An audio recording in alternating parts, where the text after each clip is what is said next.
स्वागत है आपका म्यूचुअल फंड नीति में। आज हम समझेंगे SWP यानी कि सिस्टमैटिक विड्रॉल प्लान के बारे में। म्यूचुअल फंड में इन्वेस्टमेंट से पैसा निकालने का भी एक स्मार्ट तरीका है और वो है सिस्टमैटिक विड्रॉल प्लान यानी कि SWP। ऐसे ही जैसे सिस्टमैटिक इन्वेस्टमेंट प्लान यानी कि SIP आपको रेगुलर निवेश करने में हेल्प करता है, वैसे ही SWP आपको अपने निवेश को रेगुलर रूप से निकालने में मदद करता है। इस एपिसोड में हम SWP के कॉन्सेप्ट को समझेंगे और देखेंगे कि कैसे ये आपकी म्यूचुअल फंड निवेश को सही तरीके से मैनेज करने में मदद करता है। SWP stands for systematic withdrawal plan. सोचो आप रिटायर्ड हो या फिर रेगुलर इनकम की तलाश में हो, SWP आपको हर हाल में हेल्प करता है।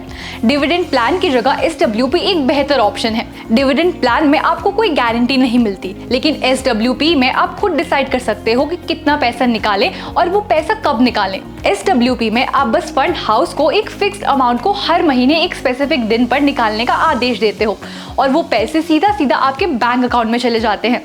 एक बार जब आदेश दिया जाता है तो वो ऑटो पायलट पर काम करता है और आपको रेगुलर इनकम प्रोवाइड करता है।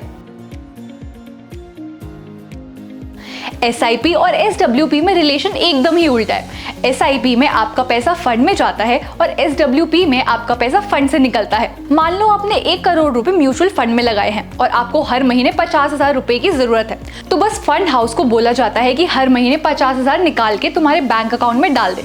ये SWP है और ठीक इसी का उल्टा है SIP, जहाँ फिक्स डेट पर फिक्स अमाउंट की इन्वेस्टमेंट होती है। वेल्थ या फिर रिटर्न्स बनाना तो सिर्फ आधा काम है, पूरा काम तो इन्वेस्टमेंट को सिक्योर्ड रखना है। इसीलिए आपको पता होना चाहिए कि कहाँ इन्वेस्ट करना है और कितना निकाल सकते हो बिना अपने कॉर्पस के कम होने के खतरा उठाते हुए।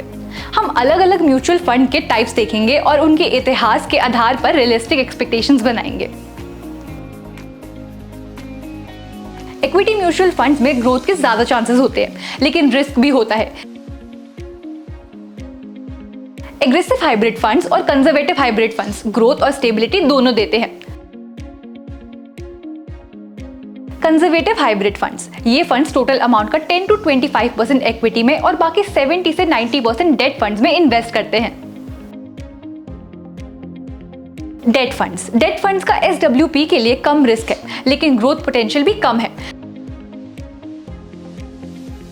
अगर आपने लास्ट 10 सालों में हर साल 6% के रेट से पैसे निकाले हैं तो आपके पैसों में कमी आ सकती है। इसीलिए बेहतर है कि आप अपने कम विड्रॉल रेट का विचार करें।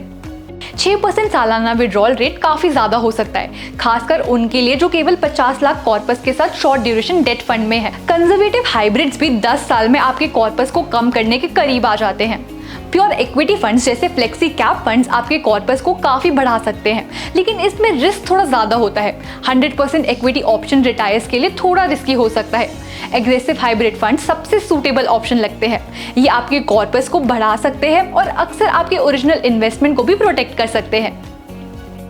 आज हमने SWP को अच्छे से समझा। आज के लिए इतना ही, अब मिलते हैं अगले एपिसोड्स में। स्मार्ट मनी एक ऐसा प्लेटफॉर्म है जो आपको फाइनेंशियली अवेयर बनाता है। चाहे ट्रेडिंग की बात हो या इन्वेस्टिंग के डिसीजंस हो या फिर हो म्यूचुअल फंड्स, या फाइनेंस के A to Z को बेसिक से लेकर एडवांस लेवल तक समझाया जाता है। तो बिगिनर हो या फिर एक्सपीरियंस्ड, हमारे पास है आपके लिए हर तरह के मॉड्यूल्स। तो जुड़े रहिए हमारे स्मार्ट मनी से। Mutual fund investments are subject to market risks. Read all the scheme related documents carefully.